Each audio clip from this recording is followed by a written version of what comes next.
Bat Hashem le Zohar de ce matin, Amar Rabbi Leilun Ishmat, Meir El Keslassi Bar Masodi. Amar Rabbi Yehuda. Le Malan Mar Milin Ma'aliata de Rosh Hashanah. Dit Rabbi Yehuda, Rabbi Shimon Bar Yochai, s'il vous plaît, Rabbi, dites-nous quelque chose sur Rosh Hashanah. Dites-nous un Dvar Torah sur Rosh Hashanah. Patach Rabbi Shimon ve'amar. Alors Rabbi Shimon commence à lui dire, Vayhi Hayom, et voilà le jour. Bechol Atar Dichti Vayhi Yutzar. Dit Rabbi Shimon Bar Yochai, quand tu ouvres la Torah, quand tu ouvres le prophète, quand tu prouves les Tehillim, et tu vois le verset qui commence par le mot Vayhi, Vayhi c'est un malheur, quelque chose d'arrivé. Okay? Par exemple, si on prend un exemple de la Torah, il va donner ici des exemples aussi. Si tu prends Parashat Shmini, Vayhi Bayom HaShemini, tout de suite après tu lis, les 2 enfants d'Aaron sont morts dans la paracha. Comprends? Vayhi Bima Achashverosh. Qu'est-ce qu'on lit? Haman il veut tuer tous les juifs.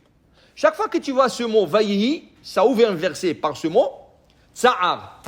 Il y a quelque chose de malheureux qui doit se passer dans le contexte de ce que tu es en train de lire. Alors il dit ici, il dit aussi, ce verset-là, Vayhi, Yoma Di'it Betzar, c'est la journée où il y a Tsar, Vedai Rosh Hashanah.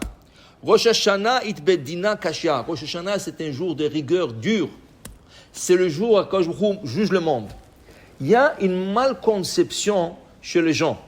Les gens, ils ont peur de Kippour plus que Rosh Hashanah. Mais c'est pas vrai.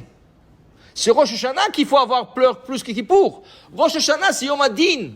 C'est le jour du jugement. Akadosh Baruch Hu te juge. Kippour, c'est le jour du grand pardon. Que tu demandes pardon à Hachem. Hachem, il a déjà signé. Tout ce que Hachem veut te faire pour l'année prochaine, tout ce que Hachem planifié pour toi pour l'année prochaine, a été déjà signé Rosh Hashanah. Maintenant, toi, tu essaies de changer le décret. Alors, tu demandes pardon, tu es allé à la synagogue, tu ne manges pas, tu pleures. Alors, tout ça, c'est pour changer un décret. Mais le décret, ou quand est-ce qu'il faut pleurer? Au moment que le décret est signé. Et ça, c'est Rosh Hashanah. C'est Rosh Hashanah qu'il faut avoir peur, pas Rosh Kippour. Oui, Kippour, on a peur aussi, Kippour, parce que est-ce qu'on va changer, on ne va pas. Mais Rosh Hashanah, c'est Yom Hadin, le jour du jugement. Alors, il dit ici, Rabbi Shimon Yochai, Dina Kasha, la rigueur du jugement, c'est Rosh Hashanah. Et c'est pour ça que c'est écrit Vayhi. Et il dit ici, je vais te montrer un autre exemple, c'est écrit Vayhi Ayom, Vayavor Elisha El Shunem. Et voilà le jour, Vayhi, ça commence par Vayhi, et Elisha, le prophète Elisha, qui était l'élève d'Eliyahu Navi, est passé dans une ville qui s'appelait Shunem. Et qu'est-ce qui est arrivé à Shunem? Il y a une femme qui l'a accueilli là-bas. Et cette femme, elle lui a donné une maison, ça veut dire sa maison, sa propre maison. Elle avait un studio, elle n'avait pas une maison. Elle et son mari, un petit studio. Ils l'ont divisé en 2 pour lui donner la moitié. Imaginez-vous, ils n'ont rien, ils lui ont donné la moitié. Ils lui ont donné une chaise, une table, ils lui ont dit, ici ta maison. Alors, Vaï Hayom, Vayavo et Shunem, elle est venue Shunem, il lui dit à la femme, Aïm yeshlach ledaber el amelech, est-ce que tu veux passer un message au roi? Moi, je connais très bien le roi. Lui, c'est un prophète. Il est très proche du roi d'Israël. Je suis très proche du roi d'Israël. Est-ce que tu veux passer un message au roi d'Israël? Je peux passer le message. Il dit non. Betoch ami anochi yoshevet. Je suis assis parmi mon peuple. Vient la Gemara et nous explique. Quand il lui a dit je passe le message au roi, à qui il faisait référence? Pas au roi d'Israël.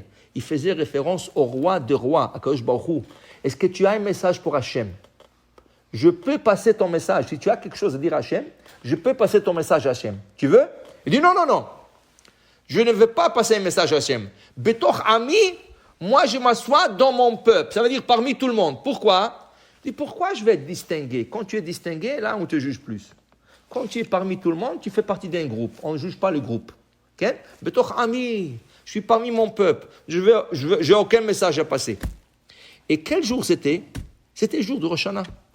Et il lui a dit, est-ce que aujourd'hui c'est Rosh Hashanah, Vayhi, aujourd'hui c'est Rosh Hashanah, est-ce que je passe un message à Hachem? Tu as quelque chose pour la nouvelle année? Tu as quelque chose de nouveau à demander à Hachem? Il dit non, j'ai rien à demander. Alvaï qu'elle sort qui dans son jugement? Tu comprends? Alors il te dit, Rabbi Shimon Bar Yochai, Yoma de Rosh Hashanah ava, vivchol atar Vayhi, hayom, quand tu vois les 2 mots, Vayhi, hayom, Sa'ar, et c'est Rosh Hashanah. Hayom, c'est... Pourquoi? Qu'est-ce qu'on dit dans la prière de Rosh Hashanah? Hayom arat olam, Hayom yavi bamishpat kol etzeore olam, im kebanim, im keavadim, im kebanim. Alors, Hayom arat, Hayom, tu vois le mot Hayom, c'est Rosh Hashanah. Et il dit ici, et bechol zimna trenumininun. Et regarde, Rosh Hashanah, c'est une fête différente de toutes les autres fêtes. Pesach, c'est 7 jours. Mais en Israël, c'est rien qu'un jour, le premier jour, c'est rien qu'un jour. Sukkot, c'est un jour le premier jour. C'est Shavuot, c'est un jour. Chutz la'aretz, on fait Pesach 2 jours. Tu fais le Seder 2 fois.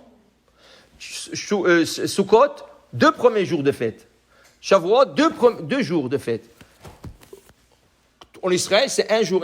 Rosh Hashanah, même en Israël, c'est 2 jours. Pourquoi Rosh Hashanah, c'est 2 jours en Israël aussi? Il y a la raison qui nous donne le Talmud, et ça, je vous laisserai nous suivre à nos cours. On va faire dans cette semaine, on va y parler de ça un peu. Mais la raison qui donne Rabbi Shimon Bar Yochai dans le Zohar ce matin, vous savez pourquoi? Parce que c'est Yom Hadin, la journée de grande rigueur. Il fallait associer la bonté avec, la miséricorde avec. Alors, pour associer le din avec la rigueur, il fallait 2 jours. Pour atténuer un peu la rigueur. Alors, même en Israël, ils ont besoin de ça. Quoi, le monde entier a besoin d'Israël, non? Surtout, qu'est-ce qui se passe maintenant en Israël? Tout le balagan qui se passe a besoin d'être atténué. Alors, il dit ici, Rabbi Shimon Bar Yochai, on avait besoin de 2 jours. Pourquoi? Parce que sinon, Ishtakach Yechidai, si cette journée serait seule, une seule jour en Israël, Yachriv Alma, le monde serait détruit. Tellement c'est dur la rigueur de Rosh Hashanah, le monde serait détruit avec un jour. Parce que c'est la rigueur complète. Alors il faut l'atténuer, il faut l'associer avec le Hesed, avec la bonté, avec la miséricorde. Alors même en Israël, c'est 2 jours. Okay? Absolument 2 jours. Alors il dit ici, c'est pour ça que Rosh Hashanah, une personne doit comprendre qu'elle passe au jugement. Une personne doit comprendre, c'est une journée qui est pleine de jugement. Alors il faut se reprendre en avance. Il faut écouter le shofar parce que le shofar atténue. Le shofar, il enlève le dinim. Il enlève la rigueur. Toute cette semaine, le joueur, il va parler du shofar. Il va parler le symbolisme du shofar. Qu'est-ce que le shofar symbolise? Mais pour vous dire que Rosh Hashanah, c'est une journée qu'il faut atténuer, il faut l'associer avec la miséricorde. Baruch Adonai la'olam. Amen ve amen.